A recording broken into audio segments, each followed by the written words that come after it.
Hola, ¿qué tal? Mi nombre es Diego, soy profesor en el Centro de Enseñanza Matemática y el día de hoy vamos a repasar el tema de variación lineal y proporcionalidad inversa, haciendo un enfoque en cómo identificarlos, cómo distinguirlos, cómo identificar sus gráficas y sobre todo cómo llenar los datos faltantes en las gráficas correspondientes a cada caso, ¿vale? Comenzamos.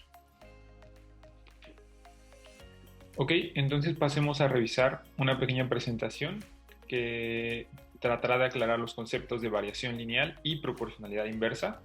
Nos vamos a enfocar principalmente en saber distinguirlos uno de otro, en poder identificar sus gráficas y sobre todo poder llenar las tablas, ¿no? Los valores que hagan falta en las tablas, que es el principal objetivo. Entonces, como ya mencionamos, la variación lineal es una tabla de dos columnas en las cuales las dos columnas se incrementan. Es decir, si yo tengo, por ejemplo, el número de botellas de agua que compro y cada botella cuesta 12 pesos, si compro una tendré que pagar 12 pesos, si compro dos tendré que pagar el doble, que serían 24, si compro tres 36 y si compro cuatro 48. ¿No? Por lo que al incrementar el número de botellas que yo requiero, también incrementa el número o el precio que debo pagar por ellos. Por su parte, una relación de proporcionalidad inversa es aquella donde la primera columna se incrementa, por ejemplo, la velocidad del coche o del vehículo.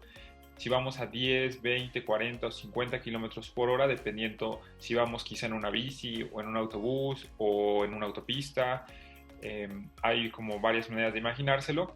Lo que tendremos es que entonces el tiempo de duración de nuestro viaje irá disminuyendo.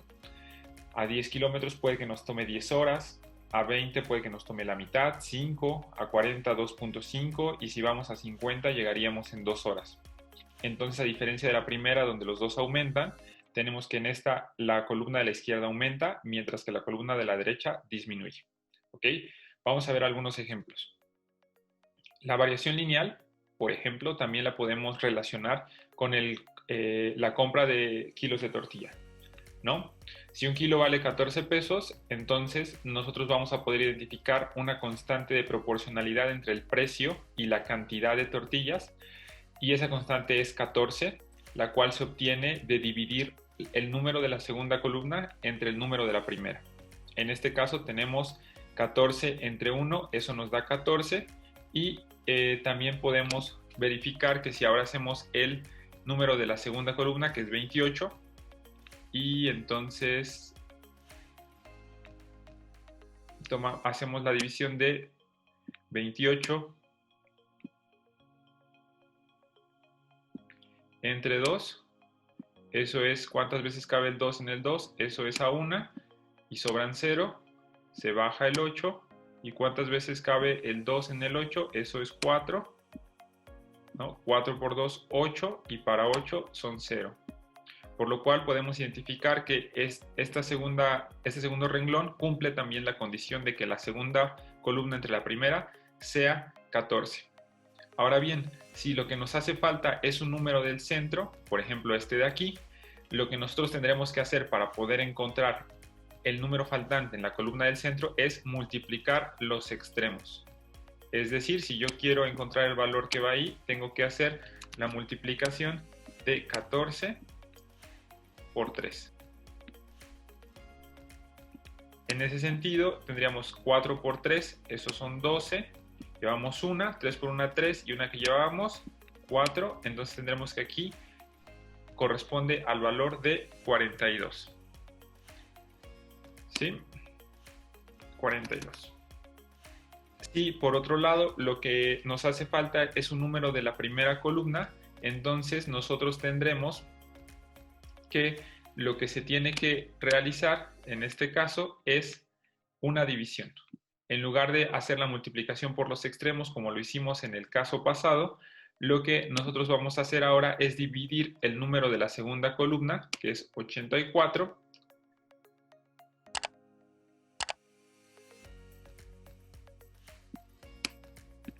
y eso lo vamos a dividir entre 14, que es el número de la tercera columna. Y entonces esto nos va a dar que la división es 6, no, 6 por 4, 24, para 24 son 0, llevamos 2, 6 por 1 son 6 y 2 que llevábamos 8, para 8, 0. Entonces encontramos que la división es exacta y que vale 6.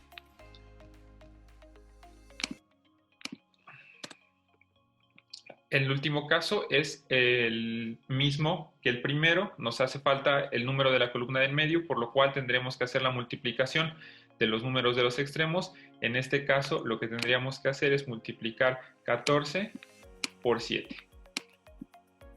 Y entonces lo que vamos a obtener es el número de la columna del centro. 7 por 4 son 28, llevamos 2, 7 por 1 son 7 y 2 que llevábamos, 98.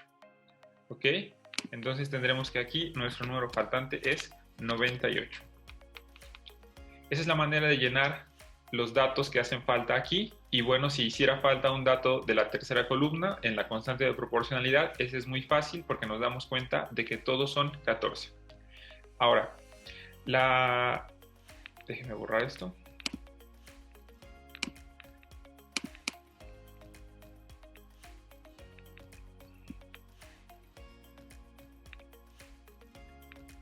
Ahora, ¿cómo se ve la gráfica de una relación o una variación lineal?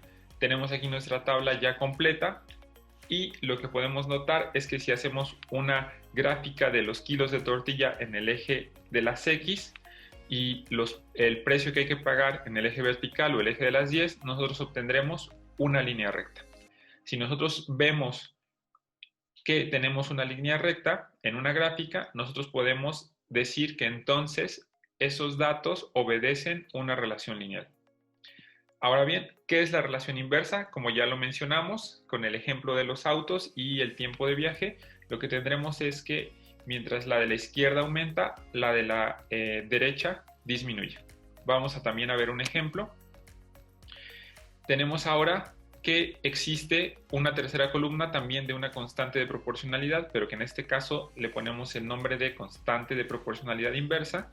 Y lo que cumple esta constante, a diferencia de la otra, es que en lugar de dividir la segunda por la primera, vamos a multiplicar las columnas. Es decir, 10 por 10 nos da 100, 5 por 20 nos da 100, 2.5 por 40 nos da 100 y 50 por 2 nos da 100.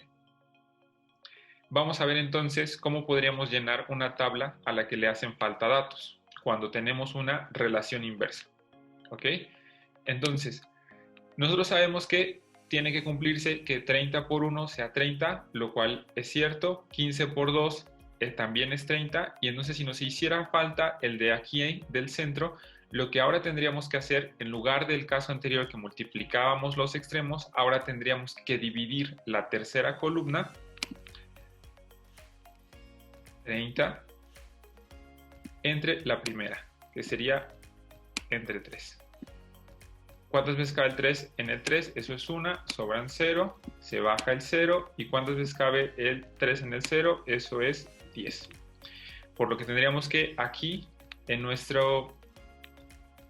columna del centro que nos hace falta, iría un 10. Ahora bien, si nos hace falta la primera columna, nosotros lo que tendremos que encontrar es un número que multiplicándolo con este nos dé 30.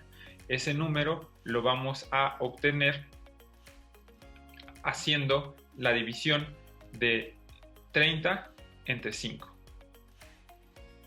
¿Ok? La segunda entre la tercera columna. Y entonces nos va a dar que 30 entre 5, eso es a 6. 5 por 6 son 30, para 30 son 0, la división es exacta. Y entonces nosotros tenemos que aquí va un 6, que es el resultado de nuestra división. De igual manera, si queremos obtener este de acá, lo que tendríamos que hacer es nuevamente dividir la tercera columna entre la segunda. En este caso de acá, tendríamos que hacer la división de 30 entre 2. Y eso, ¿cuántas veces cabe el 2 en el 3? Eso es a 1. 2 por 1, 2, sobra 1.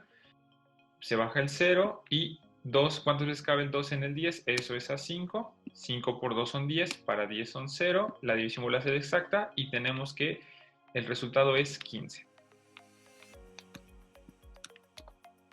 ¿Ok? Así es como se puede completar una tabla de relación inversa, y una vez que tenemos los datos que acabamos de obtener, podríamos obtener su gráfica y darnos cuenta de que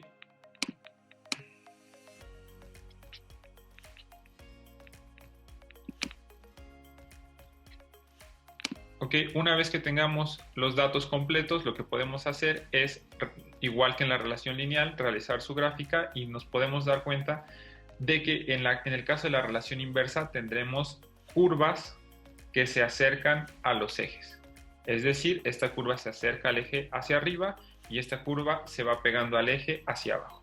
Todas las relaciones inversas tienen usualmente esta forma, por lo que si ustedes ubican una gráfica que se ve así, pueden decir que proviene de una relación inversa. ¿Ok? Eso es todo por el video de hoy. Espero que les haya servido y nosotros nos vemos en el siguiente. Chao.